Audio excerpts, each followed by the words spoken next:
ምዕራፍ 3 ከቁጥር 5 እኛ በጣም ሳንዴይ ስኩል ልጅ ሆነን ይሄ ራሱ 3 5 እና 6 መዝሙር ነበረው እና በዜማ ነበር የምንለውና እናስታውሰው ነበር።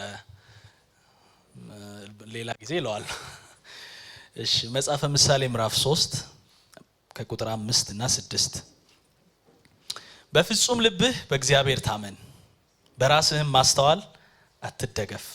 በመንገድ ሁሉ እሱን ወቅ፣ እሱም ጎዳናህን ያቀናላል። በሆነ ሁኔታ መካከል ሳልፍ ነው ትዝ ያለኝ። ኦነስት ምንድነው ፕሬዘንቴሽን አንዳንዴ ሲጀመር ዲስክሎዠር ይባላል። ኦነስት ሆኜ መንገር ያለብኝ በጣም እግዚአብሔር ያጽናናኝ ቃል ነው ማለት የምር ማለት ነው። የእግዚአብሔር ቃል የሆነ ጊዜ መጥቶ ኤቭሪ ታይም እንድታስቡት ሆኖ ውስጣችሁ እየተመላለሰ የሆነ ነገር ሲመጣ ልታዝኑ ስትሉ እየከለከለ አይነት ነገር ማለት ነው። እና እንደዛ ነው እግዚአብሔር ያበረታኝ በዚህ ቃልና በጣም እግዚአብሔር እንደረዳኝ ማስበውን ስለሆነ ነው ማካፈላችሁ። ከዛ በኋላ ትንሽ ማጥናትም ጀመርኩ ማለት ነው። በደንብ ማሰላሰል ጀመርኩ። እሱን ነው ዛሬ ማካፈላችሁ። ያነበብነው ክፍል በፍጹም ልብህ በእግዚአብሔር ታመን የሚል ነው። ዛሬ በጣም የተለየ ነገር እንደምሰብክ እንዳትጠብቁ ልላችሁ ፈልጌ ነው። እኔም በጣም የተለየ ቃል አግኝቼ ሳይሆን ላለውበት ሁኔታ እግዚአብሔር ሹክ ያለኝን እና ማቀው ቢሆንም ቃሉን ምንም እንኳን በጣም እንዳልኳችሁ ሳንዴይ ስኩል ጀምሮ በመዝሙር እስከነ እንትኑ ማቀው እስከነ ምዕራፍ ቁጥሩ ማቀው ቢሆንም ግን አለ ጊዜ ማለት በዛ ቃል እግዚአብሔር ሊያቆማችሁ ሲፈልግ ሚልክበት ማለት ነው። እና 3ም 4ም 5ም 10ም ሊሆን ይችላል እዚህ ካለው ሰው መካከል እግዚአብሔር የሚነግረው እንደሆነ ብዬ ነው ማለት ነው እንጂ በጣም ስለማናውቀው አይደለም፣ ለማስታወስ ነው። በፍጹም ልብህ በእግዚአብሔር ታመን። እዚህ ላይ በፍጹም ልብህ በያህዌ ታመን ነው የሚለው ቃሉ። ለነዚህ ለተጻፈላቸው ወይም ደግሞ መጀመሪያ ይሄን ለሚያነቡ ሰዎች በሚሰጠው ሴንስ ብንረዳው በፍጹም ልብህ በያህዌ ታመን ነው። ያህዌ መጀመሪያ እግዚአብሔር ለሙሴ የገለጠው ስም ነው አይደል? የእግዚአብሔር የኪዳን ስሙ ነው። የእግዚአብሔር የመታመኛ ማለት ታማኝ እንደሆነ የምንገልጽበት ስሙ ነው። ሙሴ እንግዲህ የአማቱን በጎች እየጠበቀ እዛ ባለበት እግዚአብሔር መጣ፣ ቁጥቋጦ መካከል ተገለጠ እና ሊቀርብ ሞከረ። ከዛ ኮንቨርሴሽኑን ታውቃላችሁ። ትሄዳለህ አለው ወደ እስራኤል ወደ ህዝቤ ልካለው፣ ወደ ፈርዖንም ትሄዳለህ፣ ትነግረዋለህ እንደዚህ ብላ አለው። እንግዲህ ከዚህ ነው የሚጀምረው። አንደኛ ከሚኖርበት ተመልሶ በጣም ወደሚያስፈራ ቦታ ሊሄድ ነው አይደለ? በጣም ወደሚያስፈራ ጥሎት ወደ መጣበት ሊገለው ወደ ፈለገው ሰው ነው የሚሄደው። ሁለተኛ እንደማይሰሙት እርግጠኛ ወደሆኑ ሰዎች ነው የሚሄደው። እንኳን ፈርዖን እንኳን ይቀበለዋል፣ ምንም ችግር የለውም፣ ምሮታል እንኳን ቢባል የወንድሞቹን ነገር ያውቀዋል አይደል? ከዚህ በፊት እንዴ አንተ አናቅም እንዴ ያሉት ናቸውና ምንም ማለት መተማመኛ ከሌለ ሙሴ የሚሄድበት ሁኔታ አልነበረም፣ ሂድ ሲባል ማለት ነው። እና የላከኝ ቦታ ሲሄድ ማን የላከ ቢሉኝ ማን ልበላቸው ሲለው እግዚአብሔርን ያለና የሚኖር ልኮኛል በል። ማንም እሱ እንዲኖር ምክንያት የሌለው ማለት ማንም ለሱ መኖር ምክንያት ማነው ለመኖሩ ምክንያት ማንም ማይሆነው ማለት ነው። በምንም ምክንያት ሳይሆን በራሱ የሚኖር ሲኖር የነበረ ያለ ደግሞ ወደፊትም የሚኖር ላከኝ በል። እሺ ማለት ይሄ ነው የእግዚአብሔር የኪዳን ስሙ። ይሄን ስም ከተቀበለ በኋላ ነው ይዞ የሄደው። እስራኤላውያን ጋር የሆነውን ታውቃላችሁ። እግዚአብሔር ከተናገረው አንድ እንኳን መሬት ላይ ይወደቅ አልነበር ማለት ስሙ ማንነቱን በሚገልጽ መንገድ እግዚአብሔር ያንን ብቻ ነው። እኛ አእምሯችን የሚያስበው ልክ ትንሽ ስለሆነ ያንን ብቻ ነው ብዬ ባላስብም ግን እግዚአብሔር ማንነቱን ማለት ስራውን ባህሪውን በሚገልጽ ስም ነው ራሱን የወከለውና በዛ ስም ነው እዚህ ጋር የሚጠቀመው። በፍጹም ልብህ ባለና በሚኖር ታመን ነው ትርጉሙ ማለት ነው። በፍጹም ልብህ ኪዳን በሚጠብቀው አምላክ ታመን፣ በፍጹም ልብህ ፌዝፉል በሆነው አምላክ ታመን፣ በፍጹም ልብህ ሁሉን በሚችለው አምላክ ታመን ነው። እና እንደዛ ነው። እነሱ ለመጥራት በሚሳሱ ስም ነው እንግዲህ የተነገረው ማለት ነው አይደል? ለመጥራት አይሁድ ሳስተው አይደል? ያህዌን ታውቃላችሁ አይጠሩም። እና በፍጹም ልብህ በያህዌ ታመን፣ ኪዳን በሚጠብቀው ይሄ ስም በተጠራ ጊዜ ሁሉ እግዚአብሔር ታማኝ እንደሆነ በሚታወቅ ማለት ነው። ይሄ ስም ሪፈር በተደረገ ቁጥር ሁሉ እግዚአብሔር ፌስፉል ነው፣ እግዚአብሔር በጣም ትልቅ አምላክ ነው ተብሎ ነው የሚያዘው። እና በፍጹም ልብ በእግዚአብሔር ታመን። እንዴት በፍጹም ልብ? በፍጹም ልብ ያው ለመግለጽ በጣም ከባድ ነው፣ ግን በጣም ብዙ ሰዎች ይሄን ነገር ለመግለጽ ከሚሞክሩበት ቃል አንዱ በጣም ደስ ያለኝ በፍጹም ልብ በእግዚአብሔር ታመን ማለት፣ በፍጹም ልብ በያህዌ ታመን ማለት በሁለንተና ምንም ሳታስቀር በሱ ተደገፍ። እንዴት? ከጣለ እንድትወድቅ ሆነ ተደገፍ ማለት ነው። ዞር ካለ እንደሚወድቅ ሰው ሆነ ተደገፍ ማለት ነው። ምንም ሳታስቀር። ያው የሱ ነገር አይታወቅም፣ እግዚአብሔር አናቆ የለ በጣም እኮ ሐሳቡ እኮ ከኛ ምጡቅ ነው አናቅም ብለህ እንደው ድንገት ዝም ቢለኝ ይሄን ይዛለው ብለህ አይደለም። እሱ ከጣለኝ ልውደቅ ብለህ ታመን ማለት ነው። እሱ ከረሳኝ ልቅር ተረስቼ ብለህ ማለት ነው። እሱ ቃሉን ማይጠብቅ ሆነ በቃ እኔ ተሸናፊ ልሁን እኔ ይቅርብኝ ብለህ ታመን። በፍጹም ልብህ በእግዚአብሔር ታመን። የእግዚአብሔር ስም የተባረከ ይሁን። በጣም የሚገርም ምክር ነው። በጣም ብዙ ነገር ሼክ ስለሚያደርግ ልባችንን ማለት ፕላን ቢ አያስፈልግም። ችግር የለውም እኮ እንዳለ ሆኖ ሳትነካው ይሄን እሱ እንዳለ ሆኖ you know ለምሳሌ እንትናና ላይ አትበል። ከጣለ ለመውደቅ ተደገፍ ማለት ነው። እሱ ከተወ በቃ ለመተው ተደገፍ ነው። በፍጹም ልብ በእግዚአብሔር ታመን። እንደውም ሁለተኛው ያጠነክረዋል ማለት ነው። በራስ ማስተዋል አትደገፍ። በጣም እንድናውቀው እግዚአብሔር የሚፈልገው ነገር እሱ በጣም ትልቅ አምላክ መሆኑን ብቻ ሳይሆን እኛ አቅማችን እንድናውቅ በጣም ይፈልጋል እግዚአብሔር። በተወሰነ ችሎታ፣ በጣም በተወሰነ ዕውቀት፣ ብዙ ነገር ማድረግ በማይችል አቅም ማድረግ ቢችል እንኳን ከሆነ ጊዜ በኋላ በሚያቅተው በራስ ጉልበት፣ በራስ ዕውቀት፣ በራስ ማስተዋል፣ በራስ አንደርስታንዲንግ አትደገፍ። አያዛልቅም፣ አያስኬድም፣ መጨረሻው ድረስ አይወስድም። እሱ ብቻ አይደለም የተወሰነ ነው፣ አቅሙ በጣም ሊሚት ነውና በፍጹም ልብህ በትልቁ እግዚአብሔር ታመን። የራስን ትንሽ ማስተዋል ለመጨመር አትሞክር ማለት ነው። የራስን ውስንነት እግዚአብሔር ትልቅነት ውስጥ ለመጨመርና እንደደገፈ ልክ እንደዛች ዝሆን እንትን ላይ ተቀምጣ እንዳለፈች አለ አይደል እኔም እኮ ምን አትበል። በፍጹም ልብህ በእግዚአብሔር ታመን። ክብር ለእግዚአብሔር ይሁን። በመንገድ ሁሉ እሱን እወቅ። በመንገድ ሁሉ እሱን እወቅ የሚለው ያው መቼም እግዚአብሔርን አንረሳውም አይደል? አንረሳውም ኢን ሴንስ ጥፍት አይልብንም። ያው በመንገዱ ሁሉ እሱን እወቅ የሚለው ዝም ብላችሁ እንግሊዘኛው ራሱ ብታዩት አክኖሌጅ አድርጉት ነው የሚለው። በመንገድ ሁሉ እግዚአብሔርን አስገባው፣ እግዚአብሔርን ጋብዘው። በውሳኔዎቹ መስቀለኛ ሁሉ ላይ እግዚአብሔርን ጥራው። በውሳኔዎች ጥፋት ሁሉ ላይ፣ በመንገድ ጥፋት ኩርባ ሁሉ ላይ እግዚአብሔርን ጥራው። በህይወት በየትኛው መንገድ፣ በመንገድ ሁሉ በየትኛውም ነገር እግዚአብሔርን አስገባው። እግዚአብሔር አብሮ እንዲወስን አርግ። እግዚአብሔር አብሮ እንዲሄድ አርግ። ለእግዚአብሔር እድል ስጠው። የሚናገረው ካለ ጠይቀው ማለት ነው። በመንገድ ሁሉ እሱን እወቅ፣ እሱ ጎዳናህን ያቀናላል። ክብር ለእግዚአብሔር ይሁን። አዲስ ኪዳን እንደኖረ ሰው በፍጹም ልብ በእግዚአብሔር ታመን፣ የራስን ማስተዋል አጨምር፣ በመንገድ ሁሉን እሱን አስገባው። ከዛ በኋላ ምንም ነገር አይገጥምህም አይመስለኝም። ከዛ በኋላ ምንም ነገር ቢገጥምህ እሱ አብሮ አለ ይመስለኛል። ከዛ በኋላ ምንም ነገር ቢገጥምህ እሱ የሚሰጥ ሰላም፣ እሱ የሚሰጥ አብሮነት፣ እስከሱ ጋር መሆን እንድትወጣ እንድትሄድ ያደርጋል። ምንድነው? ጠማማ መንገድ እንኳን ቢሆን ከሱ ጋር እየቀናል ትሄዳለን ይመስለኛል እንጂ በጣም ለጥጠነው ሌላ ትርጉም እንዲሰጥ ማድረግ ያለብን አይመስለኝም። ግን ይሄን በደንብ እንድናስብ ፈልጋለሁ። እግዚአብሔርን ምንም ሳናስቀር፣ በልባችን ምንም ሳናስቀር ኪዳን የሚጠብቅ አምላክ ስለሆነ እስከዛሬ ከህዝቡ ጋር በኖረበት መንገድ፣ እስከዛሬ ከህዝቡ ጋር በኖረው እግዚአብሔር ከህዝቡ ጋር በቆየበት ጊዜ ሁሉ የታወቀ ማንነት አለው። ምንድነው እሱ? ታማኝነቱ ነው።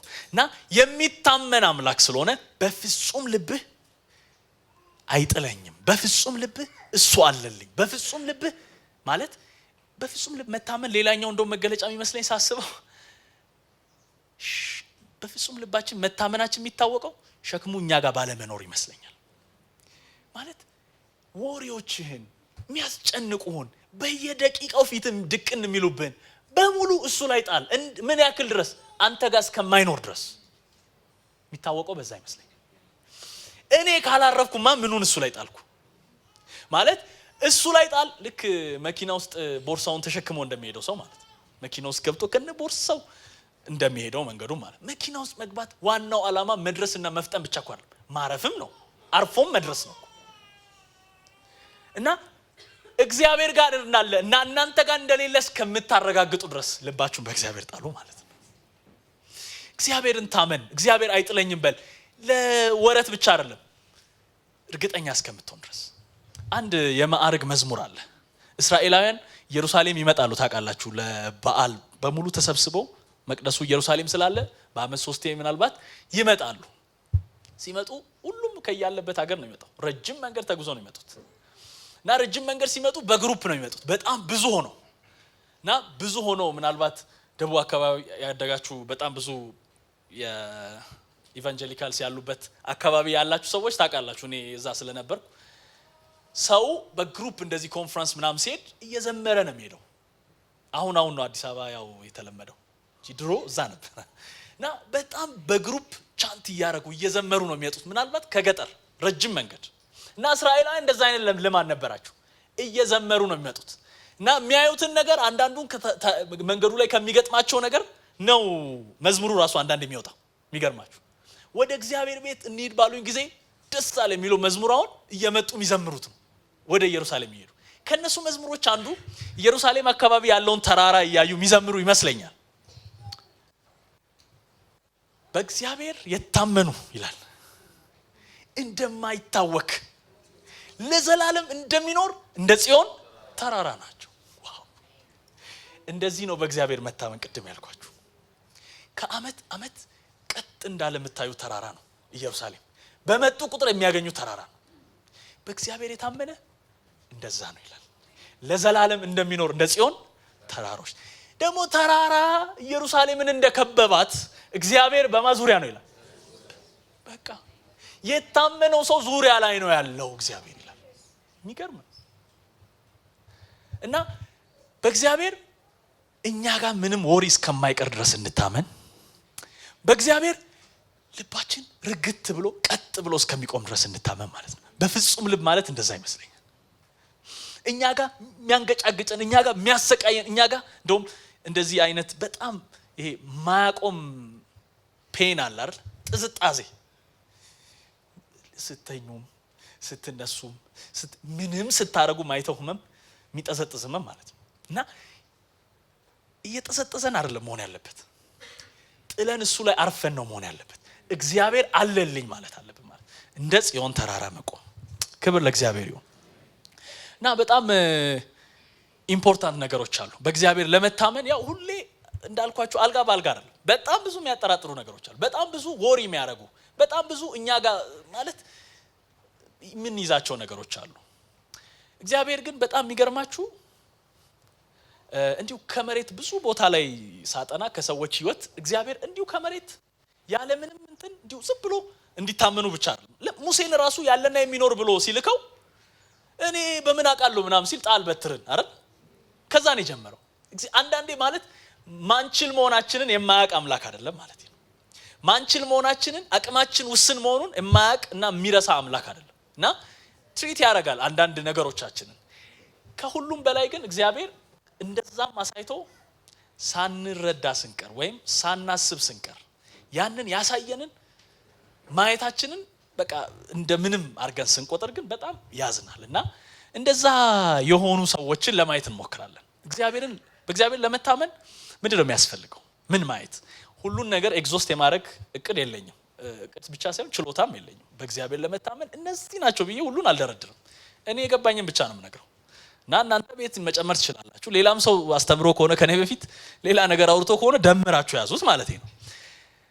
በእግዚአብሔር ለመታመን በጣም ኢምፖርታንት ነገሮች አሉ። እነሱን የረሱ ሰዎች እንዴት እግዚአብሔር እንዳሳዘኑ፣ እነሱን ደግሞ ያስታወሱ ሰዎች እንዴት እግዚአብሔር ደስ እንደተሰኘባቸው ከመጽሐፍ ቅዱስ ለማየት እንሞክራለን ማለት ነው። የመጀመሪያዎቹ ሰዎች እስራኤላውያን ናቸው። ከግብጽ የወጡ እስራኤላውያን በጣም ብዙ ጊዜ ያው እናውቃለን፣ ልባቸው በጣም እግዚአብሔር ብዙ ጊዜ ኮንኗቸዋል። አንገተ ደንዳና ሕዝብ ነው ብሏቸዋል።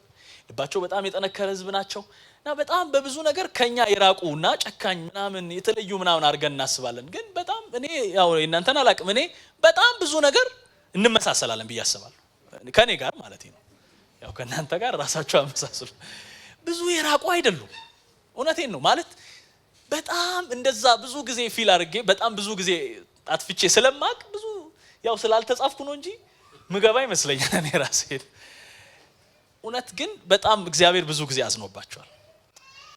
እነዚህ ሰዎች ከግብጽ ከመውጣታቸው በፊት እንዳልኳችሁ ሙሴን ራሱ ገና እዛ ቁጥቋጦ ጋር በበትር እግዚአብሔር ካሳየው በኋላ እነሱ ጋር ከመጣ በኋላ እግዚአብሔር በጣም ማለት እግዚአብሔር ካልሆነ እንግዲህ ጥበበኞች አሏቸው፣ አስማተኞች አሏቸው ግብፃውያን። እስካሁን ድረስ ብዙ ነገር ያደርጋሉ የተባሉ ሰዎች ነበሩ። እነሱ ያልቻሉትን ከነሱ የሚበልጥ ካልሆነ ሌላ ማንም አያረግም የተባሉ ድንቅና ታምራትን በፊታቸው አድርጎ ነበር። እንግዲህ ቀጥቅጠው የሚገዟቸው ባሮች ናቸው እነሱ ጌቶቻቸው ፊት በፍጹም መሆን የማይችል። እኔ ከሁሉ የሚገርመኝ የባህሪያው ከብት፣ ዶሮ ወይም ደግሞ በግ በኩሩ ሳይሞት የፈርዖን በኩር ልጅ እስከሚሞት ድረስ ነው እግዚአብሔር ምልክትን የለየው ማለት ሞት እዚህ ጋር እንዳይገባ በኩር እንዳይሞት ሲባል በኩር የሁሉም ነው አይደል? የእንስሳም የሰውም የሁሉም ነው የሚሞተው። የንጉሱን ልጅ ንጉሱ ማትረፍ አልቻለም። የባሪያው ግን የእንስሳው በኩር እንኳን አይሞት። እግዚአብሔር ይሄን የሚያክል ልዩነት እንዲገባቸው ማለት ነው ኬር እንደሚያደርግ እንደሚያውቃቸው ጉዳይ ከነሱ ጋር እንዳለ ለማስረዳት እግዚአብሔር ይሄን ያክል በጣም ብዙ ድንቅና ታምራትን በፊታቸው ሰርቷል። ከዛ ካመኑት በጣም ልባቸው ከሞላ በኋላ ነው የወጡት። ያው ፈርዖንም በደንብ እግዚአብሔር እንዳለ እንዲያውቅ እግዚአብሔር እዛ መካከል ካደረገው ውሃ ላይ ጌታ እግዚአብሔር እንደሆነ አሳይቷቸዋል። ውሃ ላይ የፈለገው ማድረግ የሚችል ያህዌ እንደሆነ አሳይቷቸዋል። ፍጥረት እንስሳት ሁሉ የሚታዘዙት እሱ እንደሆነ እንጂ እነሱ ስለፈለጉ ብቻ አይደለም። እነሱ ያው ሞክረዋል አይደል? አንዳንድ ነገር ሞክረዋል። ግን እዛ ሁሉ ላይ የበላይ የሆነው የነሱ አምላክ እንደሆነ ገና ሳይወጡ ግብጽ ሳለ አሳይቷቸዋል። ከዛ በኋላ ከወጡ በኋላ እኔ አሁንም እንደውም የኤርትራ ባህር ከፊት ቆመ። ከዛ ከኋላ ሰራዊቱ ተከተላቸው፣ ተጨነቁ፣ አለቀሱ። እሱን እኔ እንደው አጉረመረሙ የሚለው ካቴጎሪ ውስጥ አላስገባሁትም። ይሁን እሱም እስከዛ ያለው አላጉረመረሙ ብዬ ነው። ከቀይ ባህር በኋላ ነው እኔ ያጉረመረሙበትን እንትን ያደረኩት። የኔ መጽሐፍ ቅዱስ ላይ ያጉረመረሙበትን እስራኤላውያን ሳሰምር እንዲህ አይደለም ያሰመርኩት፣ እንዲህ ዝግዛግ አድርጌ ነው ያሰመርኩት። ምን ያክል ነው ያጉረመረሙት ብዬ ማለት በጣም የሆነ ፔጅ ላይ ዝግዛግ ብቻ ነው እነዚህ ሰዎች እግዚአብሔርን በጣም የተፈታተኑበት የጠየቁበትም ማለት ነውና እስከዛ እስከ ቀይ ባህር ያለውን ተውኩ። ቀይ ባህር ላይ ግን የሆነውን በጣም አንደርስታንድ ማድረግ ኢምፖርታንት ነው። ቀይ ባህር ነው።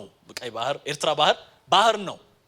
ብዙዎቻችን አእምሮ ውስጥ ሳብኮንሺየስሊ እናንተን ይሻላቅም እኔ ልበላውንም ሳብኮንሺየስሊ አሁንም ወንዝ ነው የሚመስለኝ። እውነት ውሸት አይመስላችሁም? ወንዝ የተሻገሩ ነው የሚመስለን። ባህር ነው ግን የተሻገሩት። ኢትስ ሲ የተሻገሩት ማለት ነው። እና በጣም ጠባቡ የሚባለው ሲ እንኳን ቢሆን እንደው በጣም ጠባቡ የምታክሏን እግዚአብሔር መርጦ ነው ያሳለፋቸው እንኳን ቢባል 2 ኪሎ ሜትር ነው። አሁን ወንዝ እንዳልሆነ ገብቶናል ማለት ነው። ቁመቱ ሳይሆን ስፋቱ ነው ለመሻገር።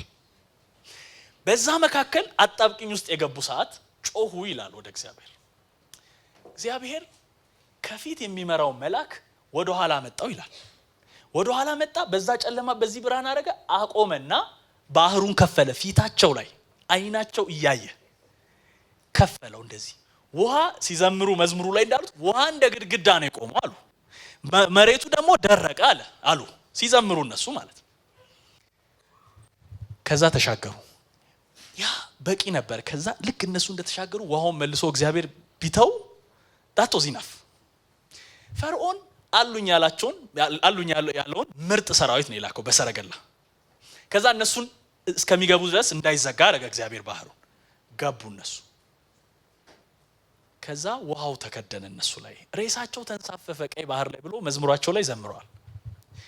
እነዚህ ሰዎች ልክ ከግብጽ ሲወጡ ይሄን ባህር ሲሻገሩ፣ በነገራችን ላይ ከዛ በኋላ የገጠማቸው አንዱም ቻሌንጅ የቀይ ባህር የሚያክል ቻሌንጅ አልነበራቸው። የኤርትራን ባህር መክፈል የሚችልበት ማለት የኤርትራን ባህር በከፈለበት ኃይል እግዚአብሔር ሌላ ነገር የሰራው ትልቅ ነገር አልነበራቸውም። ባይዘው ትልቁ የእስራኤል የሚያደንቀው የእግዚአብሔር ክንድ ቀይ ባህር ላይ ሆነው ነው። ላስት ታይም መዝሙር 77ን የአሳፍን መዝሙር ሳካፍል አውርቻቸዋለሁ። ታላቁ የእግዚአብሔር ክንድ እነሱም ብለዋል እንደወጡ የሚገርም ትልቅ የእግዚአብሔር ክንድ አየናሉ። የሚገርማችሁ የመጀመሪያው በፊታቸው የተደረገው ያኛውን ግብጽ እያሉ የሆነውን ሳንቆጥር ባህር ላይ የሆነውን ስንቆጥር የመጀመሪያው ትልቁ ተአምር ቀይ ባህር የተከፈለው ነው። ከሁሉም በዛ በኋላ ከገጠማቸው ነገር ሁሉ የሚበልጠው ትልቁ ተአምራት ቀይ ባህር መከፈል። አንድ በመንገዳቸው ውስጥ ከገጠሟቸው ነገስታት ሁሉ ትልቁ ንጉስ ወይም ትልቁ መንግስት የግብጽ መንግስት ነው። ገና በመንገዳቸው ማለዳ እግዚአብሔር በጣም ትልቁን ተአምራትና በጣም ኃያሉን ንጉስ መጥቶ ነው የጀመረው ማለት ነው። ሉክ እግዚአብሔር ለመታመን ከዚህ በላይ ምን ያርግ? እሱ ነው በጣም የሚገርመው ማለት ገና ሲጀምሩ እኔ ለዛ ነው እንደማግሮምረም አልቆጠርኩትም ያልኩት። እስከዚህ ያለውን ታውኩ። ግን ሲከፈል ተራ ባሮች ተሰብስበው ምንም ሚሊተሪ እንትን የሌላቸው ምንም ማድረግ የማይችሉ ሰዎች ተሰብስበው ከኋላ ሰራዊት እየጠበቃቸው እግዚአብሔር ያንን ባህር ከፈለ። ያ ሁሉ ህዝብ ያ ሁሉ እንስሳ እስከሚያልፍ ድረስ እግዚአብሔር ገድቦ ይዞ የፈርዖንን ሰራዊት ልክ ካለፉ በኋላ አስገባ፣ ሰጠሙ። ያን የሚያክል ተአምራት በፊታቸው እግዚአብሔር አረገ። በጣም ብዙ ዘመሩ፣ በጣም ብዙ እግዚአብሔርን አመሰገኑ። ፈረስና ፈረሰኛውን በባህር በጣም ብዙ አረጉ። እኛ እንደምናረገው ምስጋና ፕሮግራም እንደምናወጣው ማለት ነው። በቃ እግዚአብሔርማ እኔማ ከዚህ በላይ እንደኔ ምናምን ብለን እንደምንዘምረው ማለት እንደኔ እግዚአብሔር የረዳው ምናምን እንላለን። እና እንደዛ አሉ። ከዛ በኋላ ግን ብዙ አልቆዩ እግዚአብሔር ላይ ለመነሳት። እግዚአብሔር በውሃ ላይ ስልጣን እንዳለው ፈርዖን ጋር ማሳይቷቸዋል። ኤርትራ ባህርም ላይ አሳይቷቸዋል። እግዚአብሔርን የመጀመሪያው ያግረመረሙት በውሃ ነው። በውሃ ነው። ውሃን እንደፈለገ ማድረግ የሚችል አምላክ እንደሆነ እግዚአብሔር ከሚገባ በላይ ያስረዳቸው መስሎኝ ነበረ። ግን የመጀመሪያው ችግራቸው ውሃ ነበር። በጣም ብዙ ነገር ተማርኩ ከዚህ። ሰው እግዚአብሔር ትናንት ያደረገውን ካላሰበ በፍጹም በእግዚአብሔር መታመን አይችልም። የሚያሳዝነው ግን እግዚአብሔር ዛሬ ከሚያስለቅሰን በጣም በብዙ እጥፍ የሚበልጠውን ትናንት ሳናለቅስ ያሳለፈን።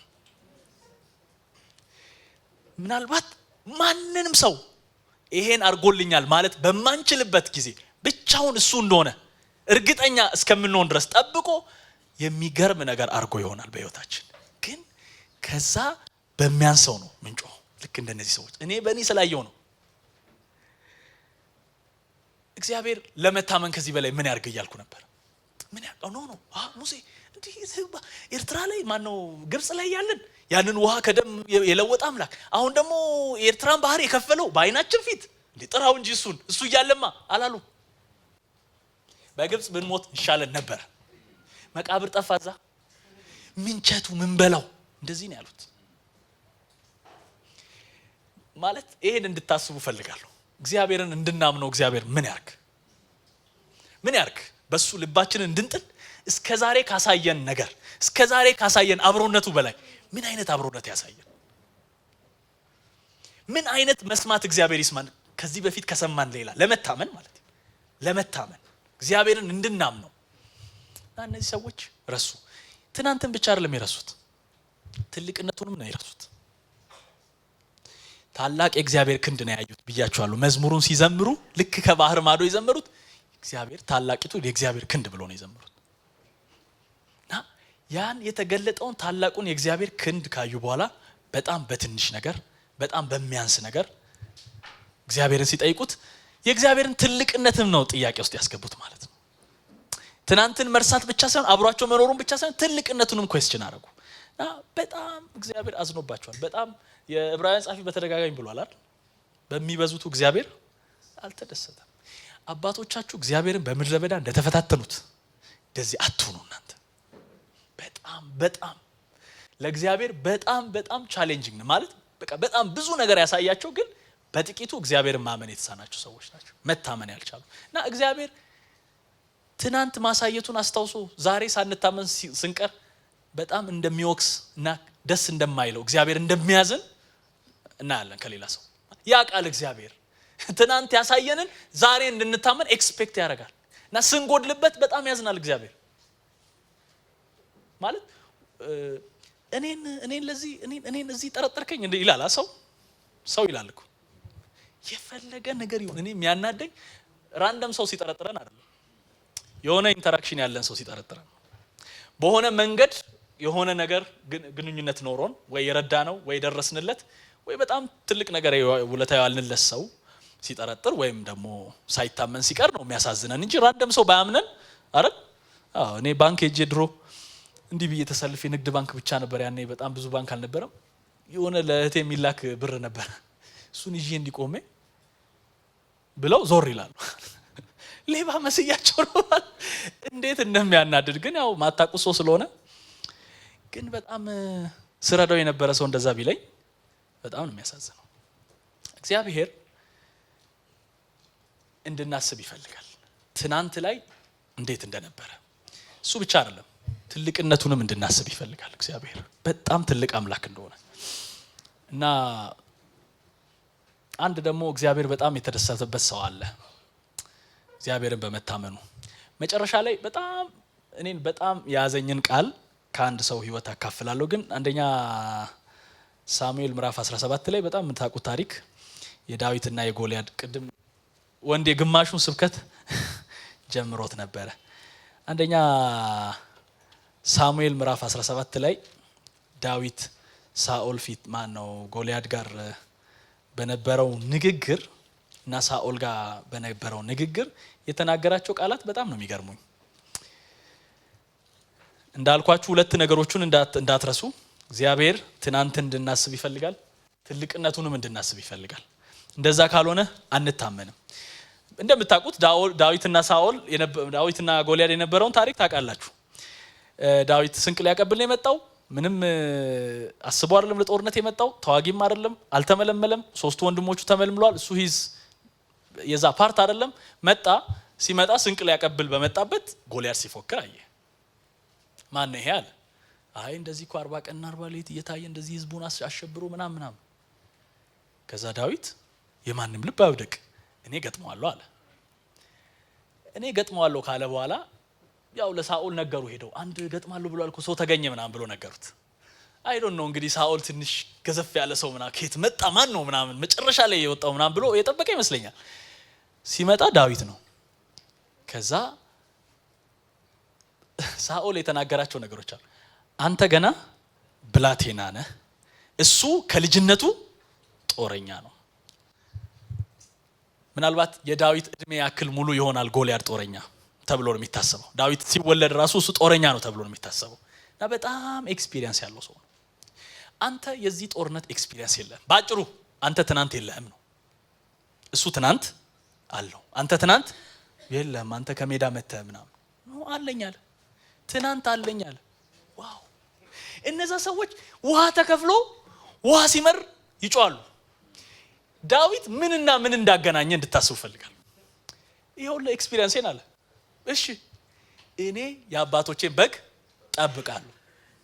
ጫካ ውስጥ ገጥሞት ይሆናል የሆነ ሰው ጋር ምናምን ብሎ ኤክስፔክት ያደርገ ይመስለኛል። በጎችን ስጠብቅ አንበሳና ድብ ይመጣና ከመንጋው መካከል ጠቦቶችን ይነጥቃል ይወስዳል አለ። ከዛ ተከታትዬ አስጥለው ነበረ። ከዛ ወደ እኔ ሲዞር አንገቱን ይዤ እገድል ነበረ። ከአንበሳና ከድብ ያስጣለኝ አምላክ ከጎልያድ እንትኑን እዩት። እንትኑ አንበሳ፣ ድብ፣ ጎልያድ ነው።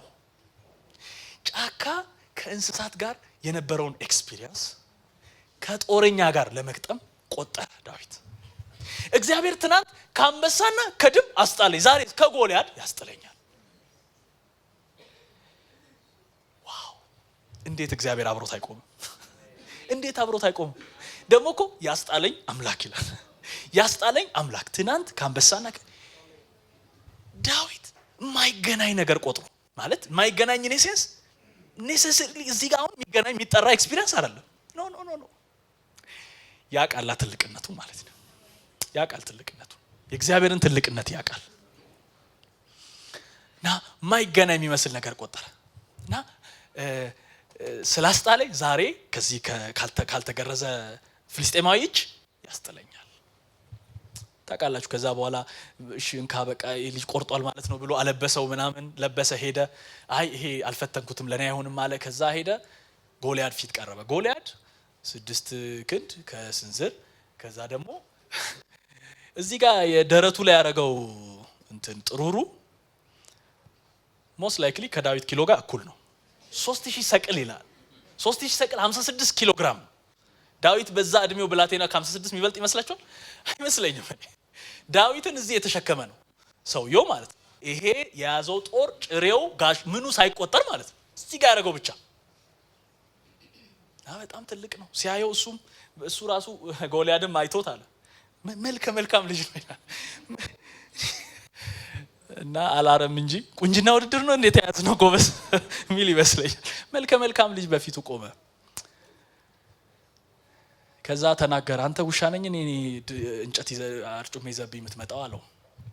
ከዛ ዳዊት የተናገረው ዳዊት ከተናገረው በጣም የሚገርመኝ አሁንም ሌላ ሁለት ነገር አለ ማለት በጣም እንትን ስላለገኝ ነው ሳጠና እንደ አዲስ ማለት ምን ነው ታሪክ እኮ ነው ግን በጣም ነው የገረመኝ። አንተ በሰይፍና በጦር በጭሬ መጣ፣ እኔ በተገዳደርከው በእስራኤል ጭፍሮች አምላክ ስም በሰራዊት አምላክ በእግዚአብሔር ስም እመጣባለሁ። ደግሞ ይሄ ጦርነት አለ ይሄ ጦርነት 2 ሌሰን አለው አለ። በጣም የሚገርም ነው። አንደኛው ሌሰን ለምድር ነው አለ። ምድር ምን መማር አለበት? ኦልሬዲ ሳይዋጋ እኮ ነው ሳይዋጋ ካሸነፈ በኋላ ስለሚሆነው ነው የሚናገር። ጎልያድን አንገቱ እንደሚቆርጠው የተናገረው እንዳለ ሆኖ ይሄም የሆነው ምድር ሁሉ በእስራኤል ዘንድ አምላክ እንዳለ እንዲታወቅ በጣም ትልቅ አምላክ ስለሆነ ማለት ነው። በጣም ትልቅ አምላክ። እሱ ብቻ አይደለም፣ እዚህ የተሰበሰበው ህዝብ ሌላ ሌሰን አለው። እግዚአብሔር በጦርና በሰይፍ የሚሰራ አምላክ እንዳልሆነ ክብር ለእግዚአብሔር ይሁን። በጣም ኢምፖርታንት ነገር ነው የተናገረው። ትልቅ አምላክ እንዳለ እና ምንም ነገር ስለያዝንና ስለያላዝን እንዳልሆነ በጦርና በጭሬ እዚህ አሁን እናያለን። ጦርና ጋሻ፣ ጦርና ጭሬ፣ ጦርና ሰይፍ ምንም እንደማይሰራ ይሄ ህዝብ እንዲያውቅ እዚህ ያለን ሁላችን በዛም ማዶ በዚህ ማዶ የቆመው ሰው በጦርና በሰይፍ እግዚአብሔር እንደማይሰራ ክብር ለእግዚአብሔር ይሁን። ዮናታን ነው አይደለ ከወዳጁ ጋር ለሁለት ከጋሻ ጃግሬው ጋር ነው ከሱ ጋር ለሁለት ሊወጋቸው ሄዶ ለሳኦል ሳይናገር ማለት ሳኦል ፈርቶ በጣም ብዙ ጊዜ ቆይቷል። ኦሬዲ በቃ እንደሚሸነፉ ሳኦል አውቋል። ዮናታንም ያው አድብቶ ቁጭ ብሏል እንጂ ነገሩ ከዛ ወደዚህ ነው እንጂ ከዚህ ወደዛ የሚሆን ነገር እንደሌለ ታውቋቸዋል። ከትዝ አለው ዮናታን ቆይ ነው የምለው ያንን ሁሉ ህዝብም ወስደን ብንዋጋ ድል እንድናረግ የሚያደርገው እግዚአብሔር ከሆነ 2 ሆነን ብንሄድ እሱ ከሆነ ብሎ በጥቂትም በብዙም ማዳን አይሳነው ብሎ ነው የሄደው። ለ2 ሆኖ ወጉ ይላል። ሳኦል ሩጫ አይቶ ነው ምንድነው የተፈጠረው ማን የጎደለው ብሎ ነው ያወቀው።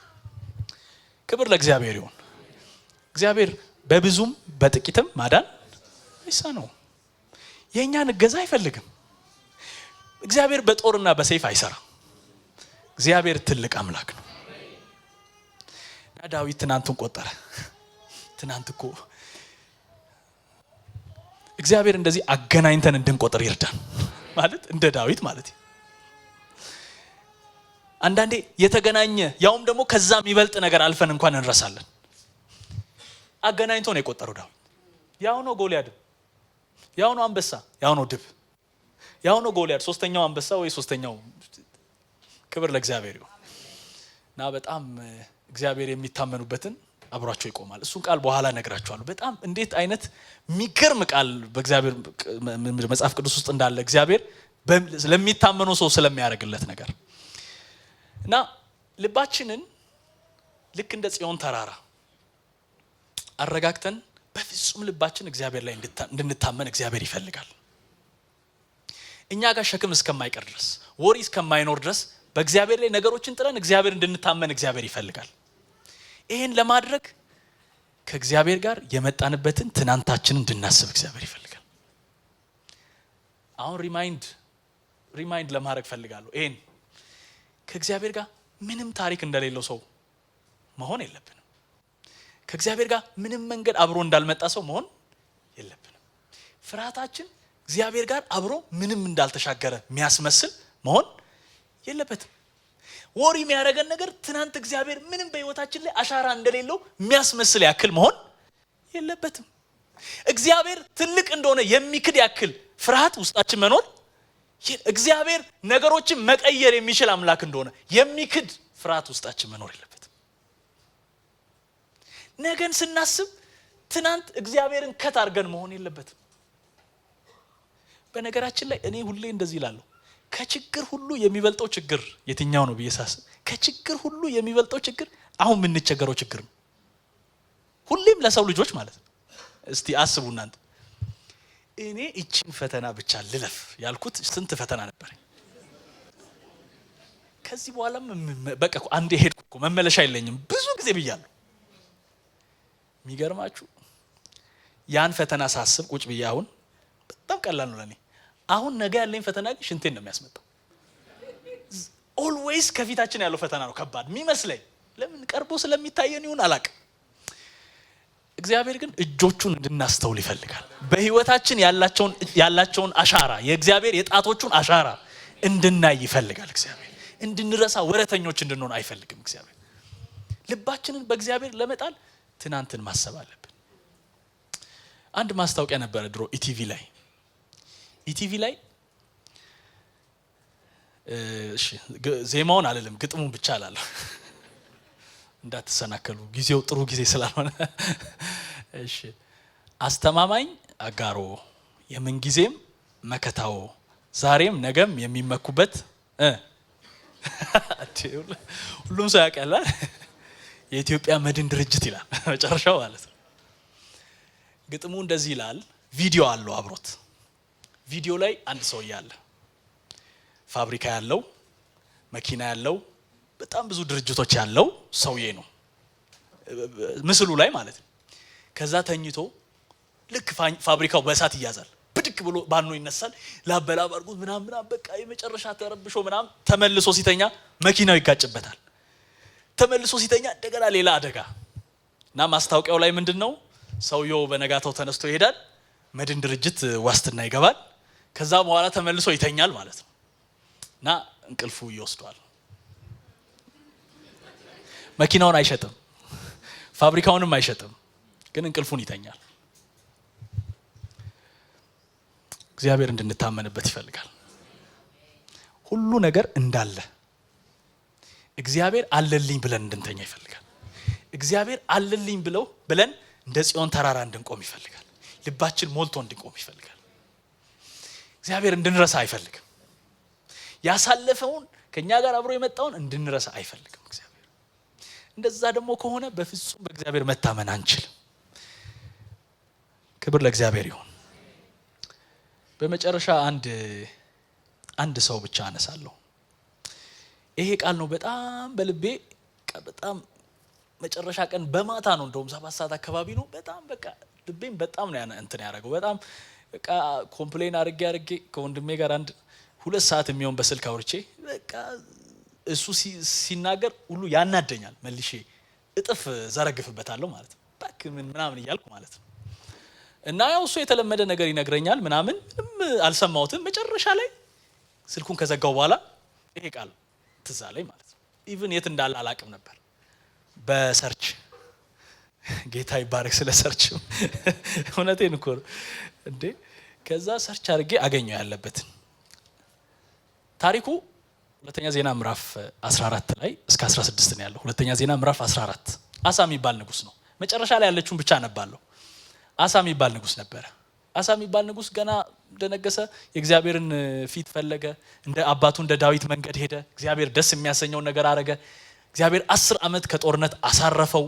በጣም ጥሩ ነገር እያደረገ ቀጠለና 10ኛው ዓመት ላይ ከኢትዮጵያ 1 ሚሊዮን ሰራዊት ሄደ ሊዋጋው። 1 ሚሊዮን ሰራዊት እሱ ያለው 300 ምናምን አካባቢ ሺህ ማለት ነው። ከዛ ቆመ። እነሱ መጡ። ቆመና አንድ ጸሎት ጸለየ። ጸሎቱን ላሰማችሁ። በጣም ምዕራፍ 14 ከቁጥር 9 ጀምሮ ኢትዮጵያዊም ዝሪ 1 ሚሊዮን ሰዎችን 300 ሰረገሎች ይዞ ወጣባቸው። ወደ መሪሳም መጣ። አሳም ሊጋጠመው ወጣ። በመሪሳም አጠገብ ባለው በጽፋታ ሸለቆ ውስጥ ተሰለፉ። አሳም አቤቱ በብዙም ሆነ በጥቂት ማዳን አይሳንህም። አቤቱ አምላካችን ሆይ በአንተ ታምነናልና በስምህም በዚህ ታላቅ ወገን ላይ መተናልና እርዳን። አቤቱ አምላካችን አንተ ነህ፣ ሰውም አያሸንፍም ብሎ ወደ አምላኩ ወደ እግዚአብሔር ጮኸ ይላል። አንተን ነው የምንታመነው። ይሄ በጣም ብዙ ሰራዊት ነው እና አንተን አምላካችን ደግሞ ማንም ካንተ ጋር ሰው መቋቋም አንተን አይችልም ብሎ ለመነ። እግዚአብሔርም ሰማው እና በፊቱ ኢትዮጵያንን መታቸው ይላል። አሳደዷቸው፣ እስከ በጣም ሩቅ መንገድ አሳደዷቸው ይላል። በጣም ብዙ ምርኮ ወሰዱ ይላል። ፋስት ፎርዋርድ ምዕራፍ 16 ላይ አሳ ማለት የደቡቡ የሁለቱ ነገዶች የይሁዳ ንጉስ ነው። የሰሜኑ ንጉስ ባኦስ፣ የሰሜኑ ማለት እስራኤል ለሁለት ስለተከፈለ የሰሜኑ እስራኤል ማለት የዛ ንጉስ ራማ ላይ ማንም ሰው ወደዛም ወደዚህም እንዳይወጣ እንዳይገባ መስራት ጀመረ። ተጨነቀ። ያው ጦርነት ፍለጋ ነው። ግጠመኝ ከፈለክ ካልሆነ ዘጋባለው ነው። ከዛ አሳ ምን አረገ? አሳ ወደ ሶሪያ ንጉስ ወደ ወልደ አዴር መልእክተኞችን ላከ።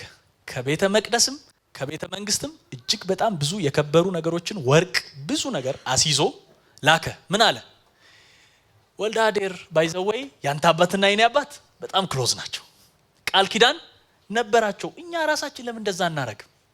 ይሄ ከእስራኤል ንጉስ ጋር ምሰራውን ቶ ከኔ ጋር ስራ እና ኪዳን ነበረን እኮ እና ኪዳናችንን እናድስ ብሎ ከቤተ መቅደስ ወርቅ፣ ከቤተ መንግስት ወርቅ አሸክሞ መልእክተኛ ላከ።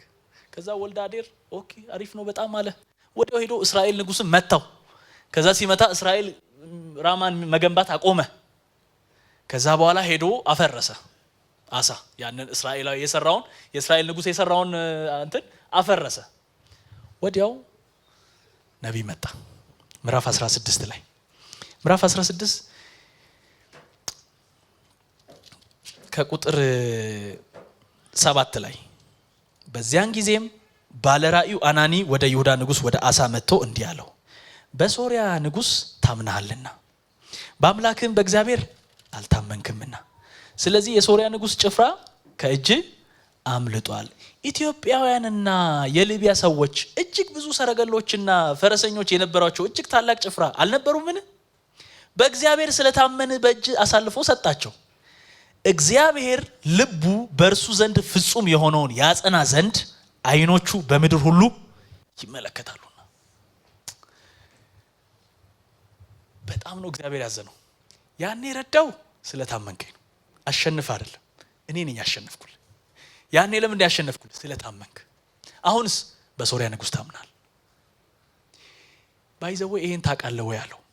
አዲሱ መደበኛ ትርጉም እንደዚህ ይላል፣ በፍጹም ልባቸው የሚታመኑበትን ለማበርታት የእግዚአብሔር ዓይኖች በምድር ሁሉ ላይ ይመለከታሉና። በጣም ነው የጮኩት። የእግዚአብሔር ዓይኖች ይዞራሉ ይላል። በምድር ሁሉ ዙሪያ ይዞራሉ። አንድ ነገር ነው የሚፈልጉት። በፍጹም ልባቸው በእግዚአብሔር የታመኑበትን ሰው ይኖር ይሆን እዚህ ከተማ እያሉ፣ ይኖር ይሆን እዚህ ሰፈር እያሉ፣ ማን ነው በእኔ በፍጹም የታመነው እያሉ፣ ማን ነው እግዚአብሔር አለልኝ ብሎ የተኛ? ማን ነው እግዚአብሔር አለልኝ ብሎ ልቡን ያጸና? ከጣለኝ ልውደቅ ብሎ በእግዚአብሔር የታመነ ማን ነው እያሉ የእግዚአብሔር አይኖች በምድር ሁሉ ዙሪያ ይዞራሉ።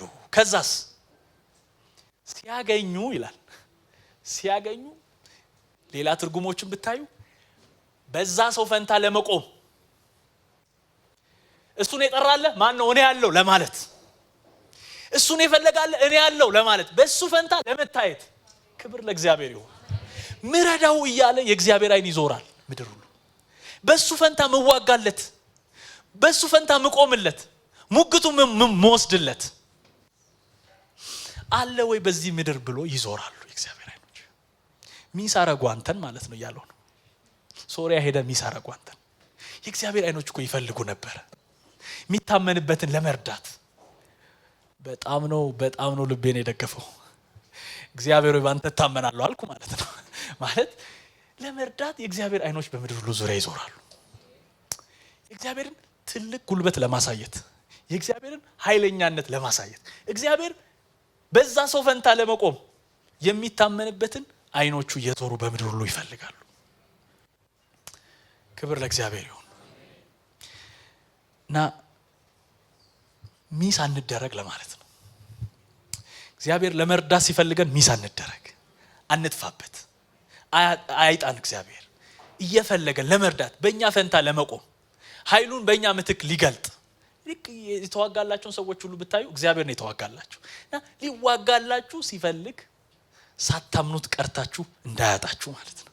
የእግዚአብሔር የሚፈልገውን ነገር በእኛ እንዳያጣ እግዚአብሔር በፍጹም ልባቸው የሚታመኑበትን ለማበርታት አይኖቹ በምድር ሁሉ ዙሪያ ይዞራሉ። በእግዚአብሔር እንታመን። እግዚአብሔር ይርዳን። ትናንታችንን እናስብ። እግዚአብሔር ያወጣንን አንርሳ። እግዚአብሔር ያመጣንን አንካድ። እግዚአብሔር ትናንት ምናልባት በእድሜ ዘመናችን እንደዛ አይነት ማይገጥመንን ችግር አሳልፎን ሊሆን ይችላል። ምናልባት ከዚህ በኋላ ከምናየው ሁሉ በላይ ገና በመጀመሪያ እግዚአብሔር አብሮነቱን አሳይቶን ይሆናል። እግዚአብሔር በፍጹም ልብ በያህዌ ታመን ይላል። ኪዳን በሚጠብቀው አምላክ ታመን። ታምኖ በሚኖረው ሁሌ ታማኝነቱ በተመሰከረለት አምላክ ልብን ጣል። በእግዚአብሔር ታመን። ክብር ለእግዚአብሔር ይሁን። እንደዚህ ላጠቃልል። እግዚአብሔር በእኛ ሁኔታ እንደማይወሰን አውቃለሁ። በእኛ ማንነት እሱ እንደማይቀያየር አውቃለሁ። ግን እግዚአብሔር የሚሰራበት መንገድ ግን አለው። እግዚአብሔር የሚታመኑበትን ይረዳቸዋል። እንዴት አይነት መታመን? በፍጹም ልባቸው። ድንገት ከጣለኝ ድንገት ካልሆነ አንዳንዴ እንደውም እንደዚህ አይነቶቹን ለማስጨረስ ይመስለኛል እግዚአብሔር ራሱ የሚቆየው። ላይክ እጃችን ላይ ያሉ መታመኞቻችንን በሙሉ እስከሚያልቁም አንዳንዴ ይዘገያል። በፍጹም ልባችን በእግዚአብሔር እንድንታመን እግዚአብሔር ይፈልጋል። እንደዚህ ለመታመን ትናንት እግዚአብሔር ያደረገውን እንድናስብ ይፈልጋል። እንደዛ እንድንታመን የእግዚአብሔርን ትልቅነት እንድናስብ ይፈልጋል። እግዚአብሔር ከተራ ነገሮች ጋር የምናወዳድረው አምላክ አይደለም። እግዚአብሔር ከትንሹም ከትልቁም ጋር ትችል ይሆን አትችልም ይሆን ምናምን የምንለው አምላክ አይደለም። እግዚአብሔር ፍጥረታት ሁሉ የሚሰሙት አምላክ ነው። እግዚአብሔር የሰው ልጅ ሁሉ በፊቱ የሚንቀጥ፣ ማንም ሰው በፊቱ መቆም ማይችል አምላክ ነው። እና ትልቅነቱን ማሰብ አለብን። እግዚአብሔር ከኛ ጋር ለመስራት ከኛ ምንም የሚፈልገው ነገር የለም። ምንም ነገር እጃችን ላይ ላይኖር ይችላል። ብቻውን እግዚአብሔር መዋጋት የሚችል እና እግዚአብሔርን የሆነ ነገር ስለያዝን አይደለም እቺን ያው ጨምረ እግዚአብሔር ያው እቺን ኖ እግዚአብሔርን ከስክራች ማመን እንችላለን። በእግዚአብሔር ለመታመን ምንም እንደዛ የሚያደፋፍር ነገር ላይኖረን ይችላል። ግን እግዚአብሔር የሚታመኑበትን ለመርዳት አይኖቹ በምድር ሁሉ ዙሪያ